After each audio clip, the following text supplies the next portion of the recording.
Microsoft is really good at making things easy. That's good news.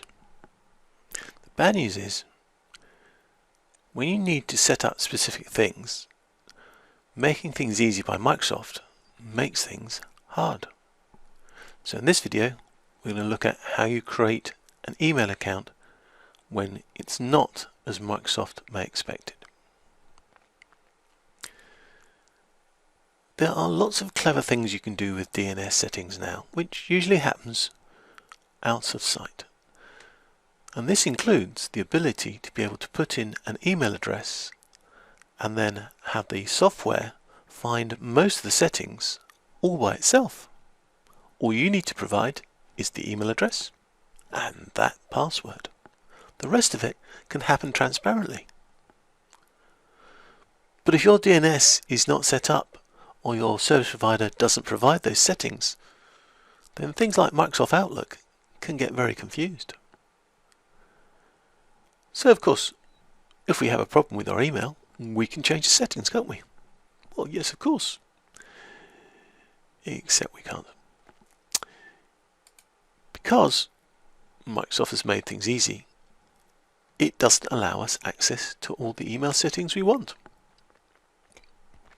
So if I go to the file and I go to email accounts and settings, in the old days I could come in here and I could edit the settings. Now, no. Look, there's very little available to me. I don't have logins, I don't have passwords, I can't change the names of servers. I am completely stuck. And if I create a new email address, it's going to use its clever way of finding the details for me. If I don't have those details set up correctly at the back end, I can't do anything. But there is another way to change your Outlook settings.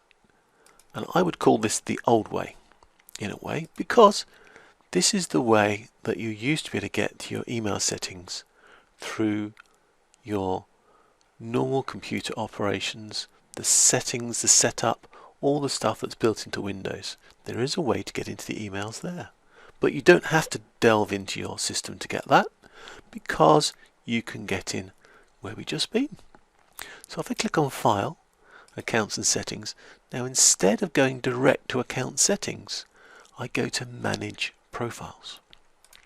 When I go to Manage Profiles, it opens up this little box, which you may recognize as the mail setup options on your Windows software. So now I can go to Show Profiles and I get another little box which you may find even more familiar, and I can now call up profiles. Yes, you can have more than one profile, and a profile can have all your email addresses in it. Or you can have multiple profiles with different sets of email addresses in it, depending how you want your life to be organized. I find it's quite useful to have a profile for work and a profile for home, and to keep the two completely separate.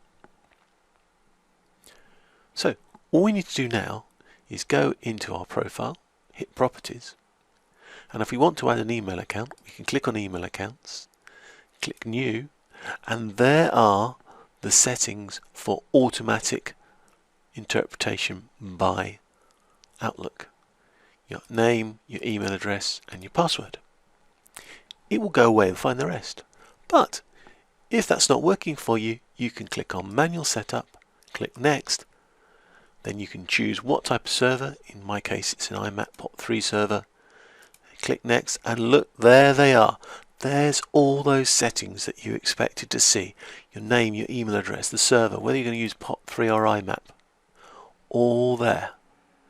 And if you then fill in those details, and I'll just go with POP3 to show you, you can set the database up. If you're going to be POP3, if you're going to be IMAP, all the files will be stored on your server. You can go into here. I'll just put some gobbledygook in just to fool it, to let me get to Next.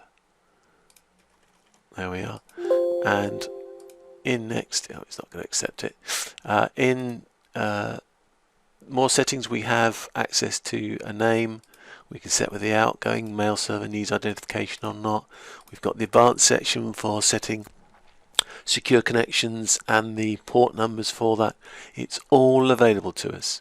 And if we have an account that's set up like this one here, we can hit change and we can go and do the settings and go into more settings and check the settings and change the settings.